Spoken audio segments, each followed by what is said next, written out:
So எல்லாருக்குமே hi. ரொம்ப மாசத்துக்கு அப்புறமா வந்து நான் வந்து ஒரு வீடியோ வந்து எடுத்துட்டு இருக்கேன். அண்ட் ரொம்ப மாசத்துக்கு அப்புறம் நீங்களுமே வந்து என்னோட வீடியோ பாக்குறீங்க அப்படின்னு நான் நினைக்கிறேன். ரொம்ப மாசம் இல்ல, ஒரு மாசம் ஆயிடுச்சுன்னு நினைக்கிறேன்.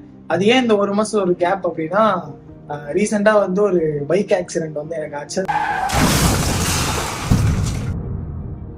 ஏன்னா அந்த பைக் ஆக்சிடென்ட்ல இருந்து இப்ப நான் உங்க முன்னாடி உட்காந்து பேசிட்டு இருக்கேன். அந்த ஃபர்ஸ்ட் ஆபரேஷன் வந்து சக்சஸ்ஃபுல்லா முடிஞ்சுது அப்படின்னா அதுக்கு ரீசன் எல்லாருமே வந்து இந்த வீடியோஸ் பாக்குற நீங்களும் அண்ட் வந்து பின்னாடி இருந்து எனக்கு சப்போர்ட் பண்ண நீங்க எல்லாருமே தான். ஷூட் ஒன்று முடிச்சுட்டு ஒரு பையனோட நான் வந்து ஒரு மேரேஜ் ஃபங்க்ஷனுக்கு என்ன கூப்பிட்டுருந்தான்னு சொல்லி நாங்கள் போயிருந்தேன்.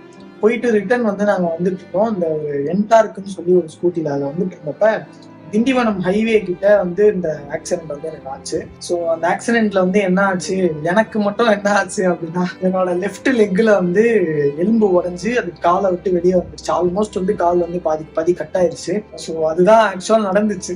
அன்கான்சியஸ் ஆனதால நான் வந்து அந்த ஆக்சிடென்ட் ஆன டே அன்னைக்கு நடந்ததும் அதுக்கு முன்னாடி நாள் நடந்ததுமே வந்து நான் எல்லாமே மறந்துட்டேன். நிறைய வந்து அந்த போட்டோஸ்ல வச்சுதான் ஓகே நான் இந்த பிளேஸ் போயிருக்கேன், நான் இங்க இருந்து தான் வந்திருக்கேங்கிறதே வந்து எனக்கு அந்த போட்டோஸ் பார்த்ததுக்கு அப்புறம் தான் தெரிஞ்சது. அண்ட் தென் நான் வந்து என் ஃப்ரெண்ட்ஸ்க்கெல்லாம் நான் சொல்லியிருந்தேன் நான் இங்க போறேன் இங்க வரேன் அப்படிங்கிறதெல்லாம் வந்து இன்ஃபார்ம் பண்ணேன். ஸோ அந்த இன்ஃபார்ம் பண்ணதை வச்சுதான் எனக்கு தெரிஞ்சது ஓகே நான் இங்க போயிட்டு வந்திருக்கேன், உங்களுக்கு எல்லாம் இன்ஃபார்ம் பண்ணியிருக்கேன்றது.